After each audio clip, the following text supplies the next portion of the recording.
As A parent നമ്മൾ നമ്മുടെ feelings കുഞ്ഞുങ്ങളുമായി ഷെയർ ചെയ്യുമ്പോൾ children feel safe to share theirs to.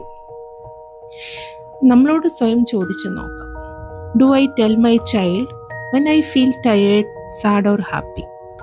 അതോ do I always act like I am fine even when I am not? മാതാപിതാക്കൾ അവരുടെ feelings പങ്കുവയ്ക്കാതെ പോകുമ്പോൾ കുട്ടികൾ മനസ്സിലാക്കുന്നത് ഫീലിങ്സ് എക്സ്പ്രസ് ചെയ്യുന്നത് തെറ്റാണേ അല്ലെങ്കിൽ ദൗർബല്യമാണ്. അവരും പതുക്കെ ഹൈഡ് ചെയ്യാൻ തുടങ്ങും. ഇനി ജോലി കഴിഞ്ഞ് വരുമ്പോൾ നിങ്ങൾ ക്ഷീണിതനാണെങ്കിൽ ഇങ്ങനെ പറയാം, ഞാനിന്ന് ടയേർഡാണ്, കുറച്ചു നേരം വിശ്രമിക്കണം, അല്പനേരം കാമായിരിക്കുമോ? നിങ്ങൾ സന്തോഷമായിരിക്കുന്ന ഒരു അവസരത്തിൽ നിങ്ങൾക്ക് ഇങ്ങനെ ഷെയർ ചെയ്യാം, I am feeling so happy today. Let's celebrate with a small game or a treat.